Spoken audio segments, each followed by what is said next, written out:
भगवान श्री दत्तात्रेय जन्मकथा. भगवान श्री दत्तात्रेय जन्मकथा.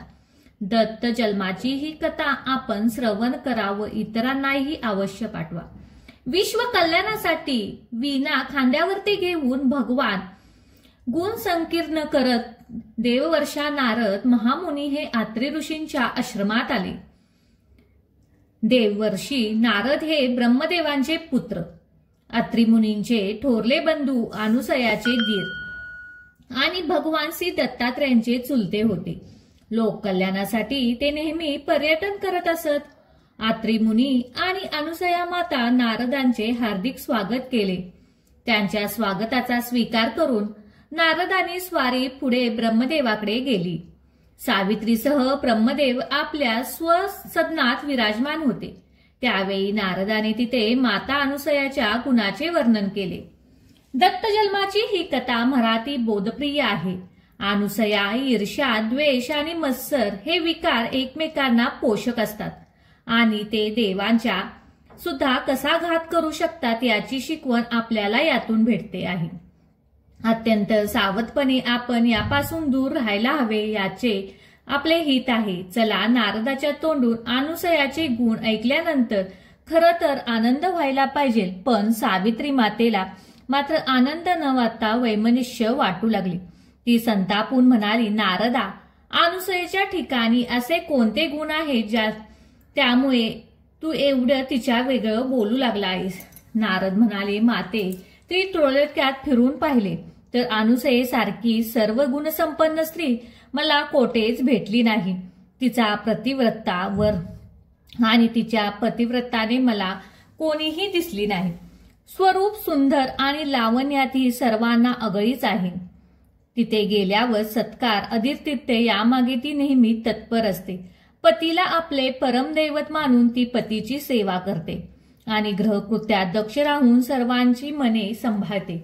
थोडक्यात सांगायचे म्हटले तर तिच्यासारखी तीच एक या जगामध्ये सर्व गुण संपन्न आहे. नारदाचे हे भाषण ऐकून सावित्री अधिकच शुद्ध झाली. स्वाभाविक आहे, एका स्त्री पुढे दुसऱ्या स्त्रीचे वर्णन करणे तिला रुचले नाही. तिला वाटले, मी सर्व स्त्रियांमध्ये सर्व गुण श्रेष्ठ आहे. सावित्रीची अशी स्थिती झाली. ती नारदांना म्हणाली, नारदा, यापुढे जर शब्दही बोलशील ना तर मी तुला शाप देईन. नारद म्हणाले, माते, अगोदर माझे बोलणे खोटे ठरवा आणि मग मला शाप द्या.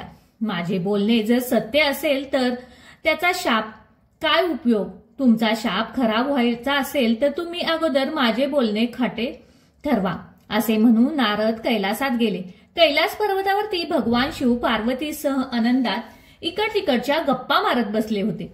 नारदाची स्वारी येताच दोघेही तिथे स्वागत केले. स्वागत झाल्यानंतर ते म्हणाले, नारदा, तुम्ही नेहमी सर्वत्र हिंडत फिरत असता. एखादी नवलाईची गोष्ट दृष्टीस पडली असेल तर सांगा बरं. नारद मुनीने पूर्वीप्रमाणे तिथेही अनुसयाच्या गुणाचे मुक्तकंठाने वर्णन केले. शंकरांना ते रुचले, पण पार्वतीला मात्र रुचले नाही.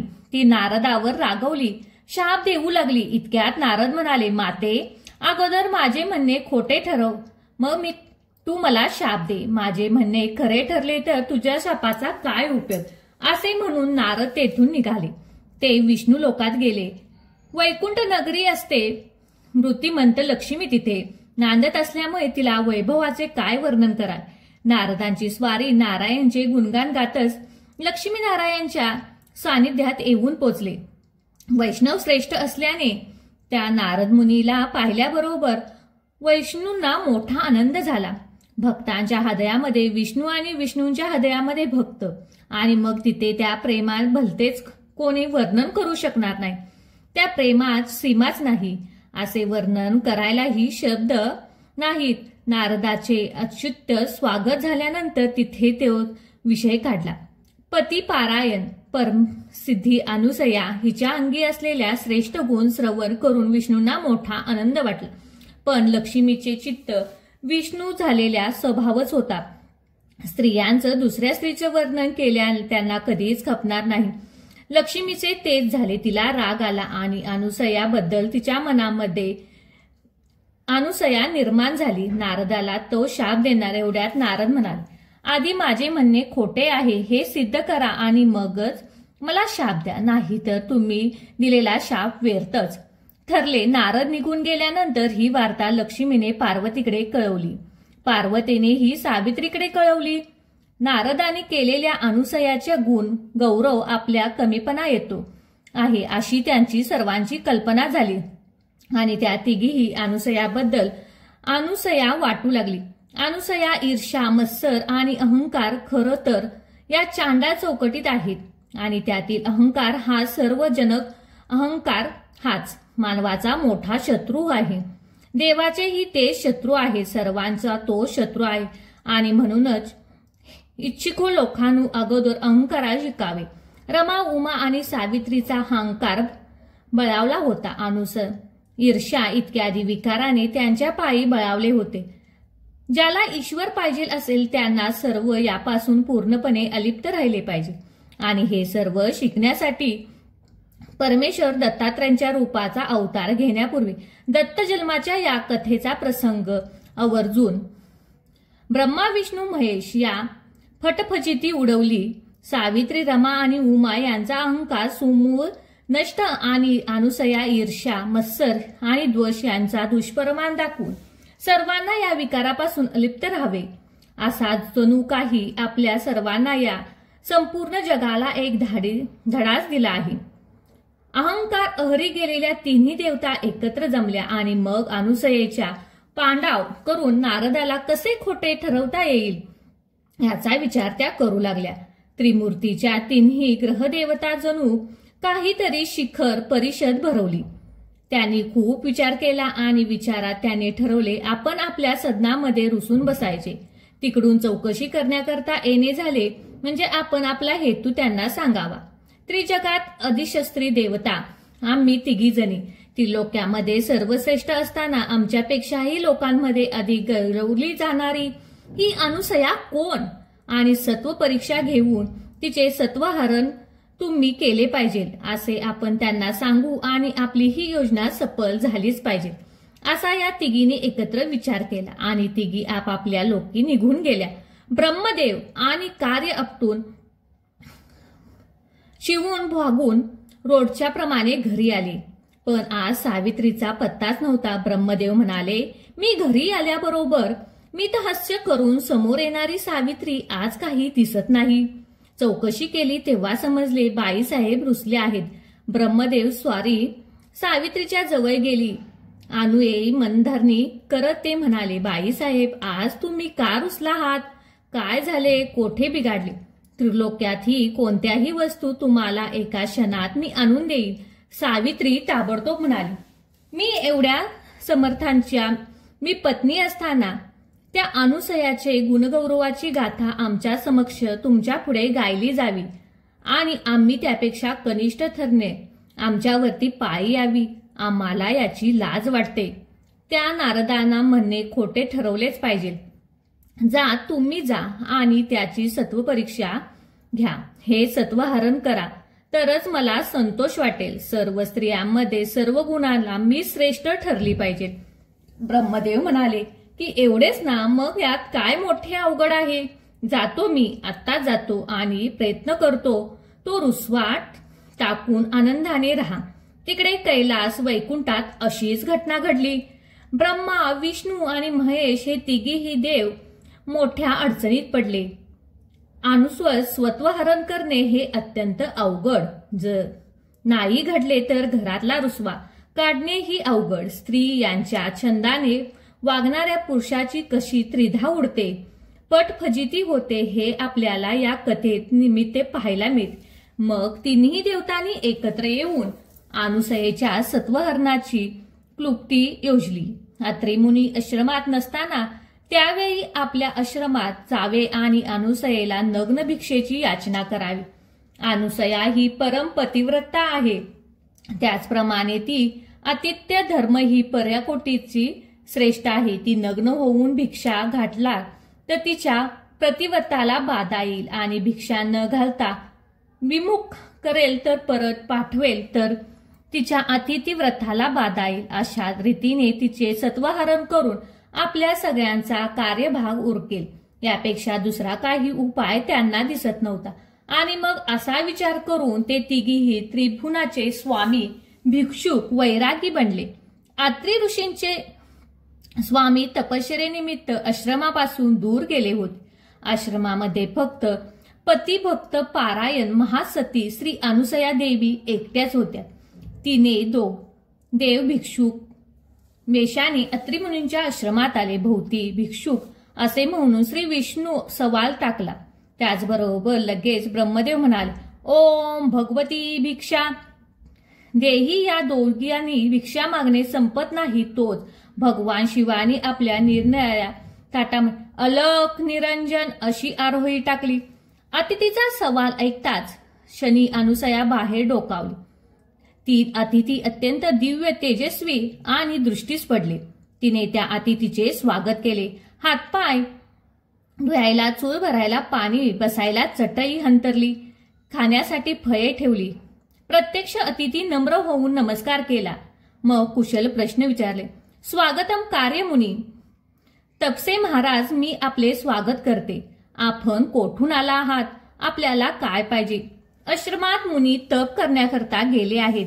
तेथे 2 तास आपण बसा. यावरती ती अतिथी म्हणाली, हे सिद्धी तपश्चर्यामध्ये असलेल्या अत्री मुनी केव्हा येतील हे सांगता येत नाही.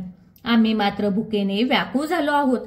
आम्हाला सत्वर पोट भरून दे घाल, हीच आमची अपेक्षा आहे. ठीक आहे असे म्हणून अनुसया स्वयंपाकगृहात गेली. अगदी थोड्या वेळात उत्तम स्वयंपाक तयार करून पाट मांडले. बसायला एक टोक टाकले. एक रांगोळी कामिनी काढली. त्यावर गुलाबाने भरलेले पाट मांडला. त्यावर केळीचे पान घातले. सर्व पदार्थ वाढून झाल्यानंतर अतिथींचे पाय धुवायला पाणी ठेवले. सर्व तयारी झाली आहे, आपण आपले पाय धुवावे अशी ती अतिथींना विनंती केली. अतिथी कसले? अनुसयेचे सत्वहरण करण्याकरता भिक्षुक वेश धारण करून आलेले कपटी देव होते. हे महासती अनुसये रुची स्वभावाने नारी देवाचे कपट तिच्या लक्षात आले नाही. अतिथी उठले आणि पाय धुवून आपापल्या पाठावर बसले. तोची वेळ आली. अनुसया सत्व असे ठरवून ते अनुसयाला म्हणाले, हे महासती, नग्न होऊन तू आम्हाला भिक्षा घालावी अशी आमची अपेक्षा आहे आणि हेच आमचे आजचे इच्छा भोजन आहे. हे जर आमच्या तुझ्याने झाले नाही तर, रुचले नाही तर आम्ही असेच भुकेले भोजन न करता इथून दुसरीकडे निघून जाईल. अतिथींचे हे भाषण ऐकून अनुसया आश्चर्यचकित झाली. त्यांनी अपेक्षा मान्य करावी, आपली पतिव्रती धर्माला बाधक होईल आणि ती अमान्य करावी तर अतिथी ग्रहातून विमुख होऊन जातील.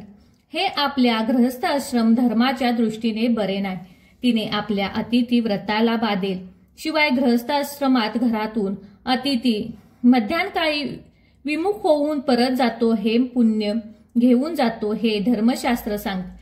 काय बरं करावे ह्या दोन्ही बाजूने तिच्यावर मोठे संकटच आले. शास्त्रामध्ये उम्मत पहा राजो असो म्हटले आहे.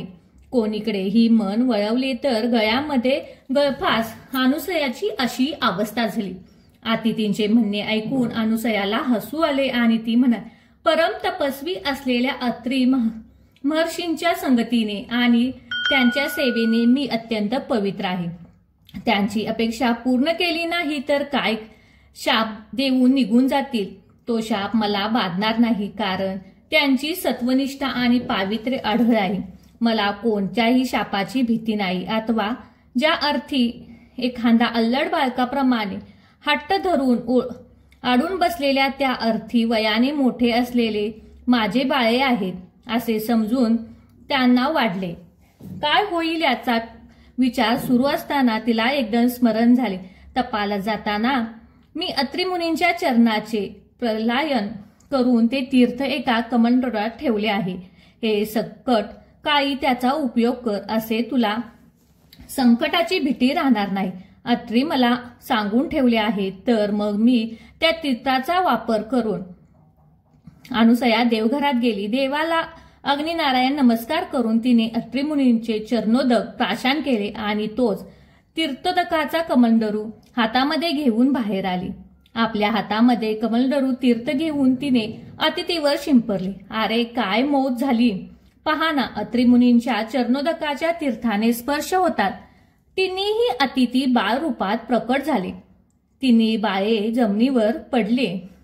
नुकते जन्मलेल्या आणि भुकेने व्याकुळ झालेल्या अभ्रकाप्रमाणे रडू लागले.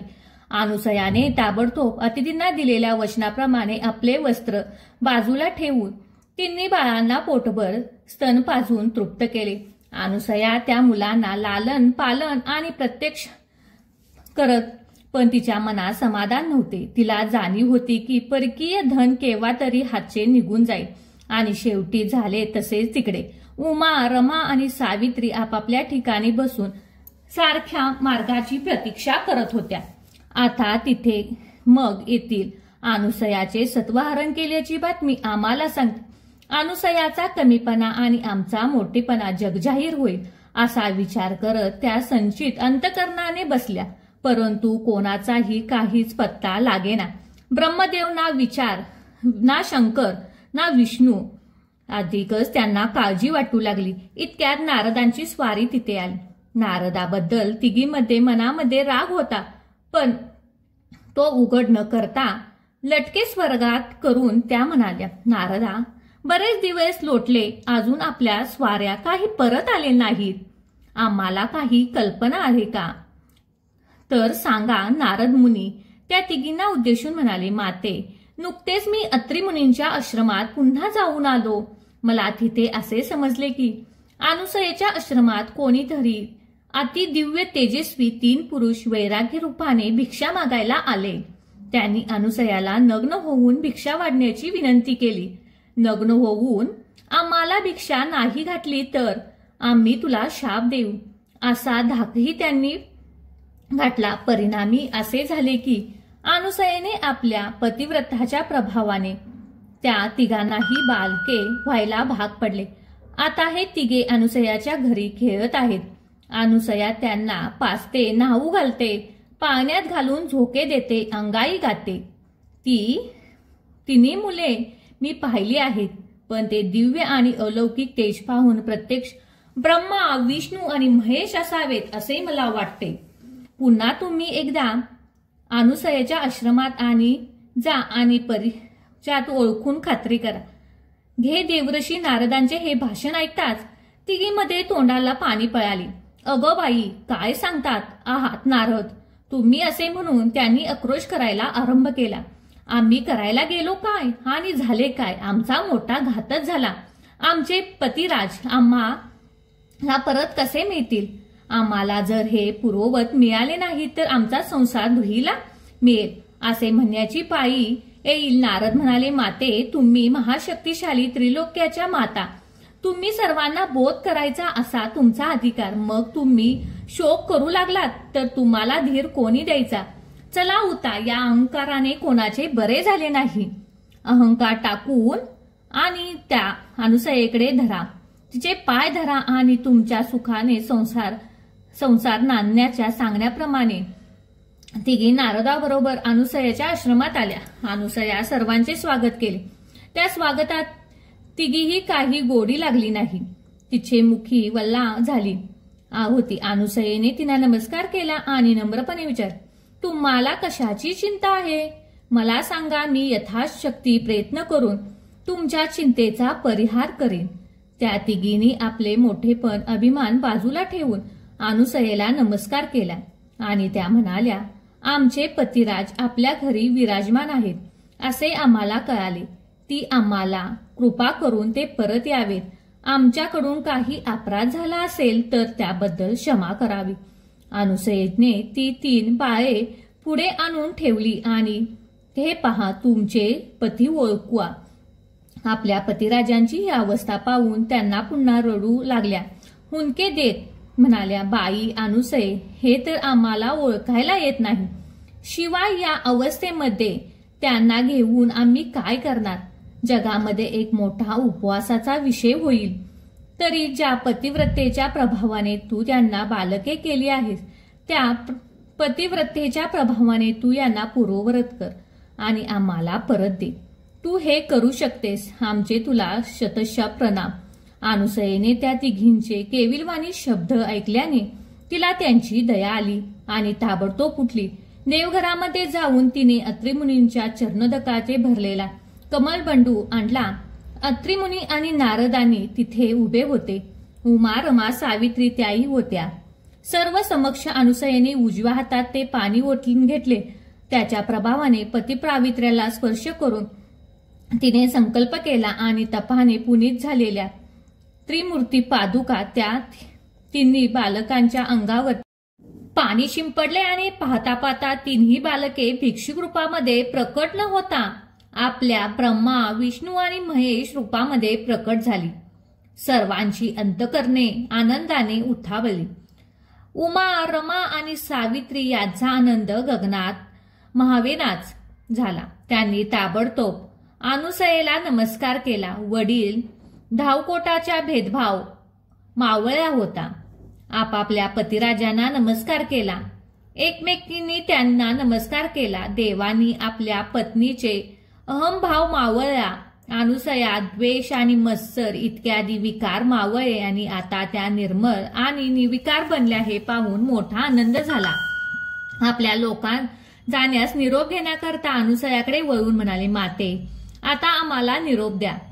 जे झाले विसरा, क्षमा करा. अनुसया चटकन म्हणाली, आता तुम्ही आपल्या स्थानाला जाणार. आपल्या आश्रमात हा पाळणा रिकामा झाला. शून्य. अनुसया शून्य होते जात. आता मी तुम्हाला काय सांगायला पाहिजे. आता मला माते म्हणून संबोवले हे शब्द खरे करा आणि मला निरोप द्या. अनुसयाचे हे शब्द ऐकाच तिने देवतेला अनुसयेला वर दिला. आम्ही तिघेही पुत्ररूपाने आपल्या पोटी लवकरच जन्म घेऊ. चिंता करू नका. तुम्ही देवता करून वरदान मिळाल्यानंतर अत्रि आणि त्यांना आनंद झाला. उमा, सावित्री यांच्यासह देवांचा सत्कार खाऊ पिऊ घालून निरोप घेतला. सर्व देव आपापल्या पत्नींना घेऊन आपल्या लोकी निघून गेले. अत्रि आणि अनुसया यांना मिळालेल्या वरदान आता फुल होण्यास सुरुवात झाली.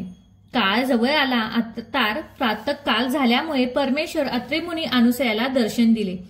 स्वामी त्रिमूर्ती होते. त्रिगुणात्मक त्रिमूर्तीचे हे मंगलमय ध्यान पुढे प्रकट झाल्याबरोबर अत्रींना मोठा आनंद झाला. देवा, हे तुमचे आनंदमय आणि मंगलमय असे कोमल रूप गोजिरे ध्यान नेहमीच आमच्या डोळ्यापुढे असून दे. तथास्तु असे म्हणू लागले. अनुसया पुढे झाले, देवी, मला विसरता तुम्ही उदरी पुत्र रूपाने अंतकरणाला दिलेले वचन केव्हा पूर्ण कराल. देव म्हणाले, आता आम्ही तिघेही तुम्हाला अंतर समर्पक केले आहे तेव्हा स्वतः देऊन टाकले आहे. आम्ही दत्त झालो म्हणून दत्त या नावाने तुम्ही या जगामध्ये प्रसिद्धी येऊ असे म्हणून त्रिमूर्ती तेथून अंतर्भाव पावले. पाहता पाहता जे अत्रि मुनींच्या देहात सामावले आणि तेजाने तेजवळ बीज अत्रि मुनींच्या अनुसयाच्या उदरी ठेवले. अत्रि मुनी अनुसयासह माहूरगडाला पुन्हा परत आले. अनुसया उदरी विसरलेले ते शुक्ल पक्षातील चंद्राच्या कलेप्रमाणे दिवसेंदिवस द्वगीत होऊ लागले. सृष्टी नियमाने आता अनुसया अधिक तेजस्वी दिसू लागली. विश्वांभराच्या भरतीने आता विश्वाच्या कल्यांसाठी आपल्या उदरामध्ये धारण केलेला हा सच्चिदानंदाचा प्रकाश मुखावरती झळकत होता. मंदावली होती. स्मृती विद्युत शक्तीप्रमाणे गतिशील होती. आता डोहाळे होऊ लागले. अत्रि मुनी अनुसयाला डोहाळे विचारताच ती म्हणाली, अंगाला भस्म लावावे, अद्भुत बनावे, जगाला समुद्देशन सुखी करावे. हे उत्तर ऐकता अत्रीने जाणवले तो अवतार डोहाळे थाटामाटात साजरे झाले.